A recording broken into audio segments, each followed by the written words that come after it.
মামা। হ্যাঁ মামা, আমি শুনলাম আপনি বলে বাস্তবমুখী লগে লগে কাহিনী বানা হারুন। কে আপনার বিশ্বাস হয় না?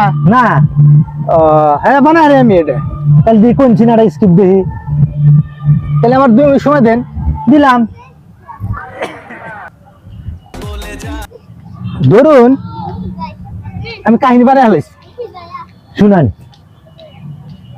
বাস্তবমুখী কাহিনী, আমার কিছু মনে জানি করুন না, না, ঠিক আছে? না। ধরুন এই যে পিছনে একটা মসজিদ হয়েছে, নির্মাণ কাজ চলতেছে না? জি জি হ্যাঁ, জি ওখানে একটা মেলা হইতেছে না? জি জি হ্যাঁ হইতেছে তো। হ্যাঁ হইতেছে।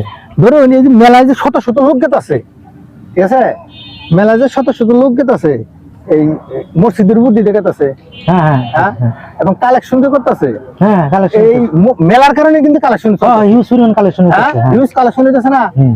এক সময় দেখবেন আপনি এই মসজিদ যখন পরিপূর্ণ ভাবে টাইস মাইস করে, হ্যাঁ, রেডি করে হেলা, মসজিদে যখন পুরোপুরি নির্মাণের কাজ শেষ হবো, তখন 10 বছর পর এই মসজিদের কাজ যখন পুরোপুরি সম্পূর্ণ হবো, তখন আবার যখন মেলা হবো, হ্যাঁ হ্যাঁ হ্যাঁ, আমি বুঝতেছো, হ্যাঁ, বুঝতে আবার আছি, যখন মেলা হবো, হ্যাঁ, বুঝতে আছি। এই মসজিদ যখন কমপ্লিট হয়ে যাবো, হুম। এই মসজিদ কমিটির লোকেরাই করবো যে এই মেলা বন্ধ করো, এই মেলা চলবার দেবো না, এরা বেদাত, এরা নাচ গান করে, ঠিক আছে, এটা বন্ধ করে। এই কমিটি এক সময় আপনি 10 বছর পর মিলিয়ে নিবেন, হ্যাঁ। এই 10 বছর পরেই, হ্যাঁ, এই মসজিদ কমিটির লোকেরাই মেলা বিরোধিতা করবে।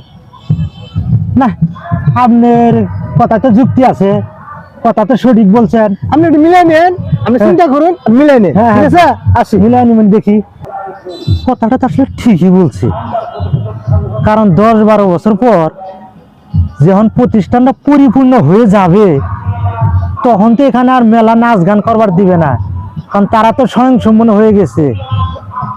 তখন তারা বলবো এটা বেদাত বেদাত কইরো না, কিন্তু এর আগে তো এই মেলার জন্য অনেক টাকা পয়সা কালেকশন হলো, তখন আর বেদাত বললো না, পরিপূর্ণ হয়ে গেলি তখন বলে বেদাত।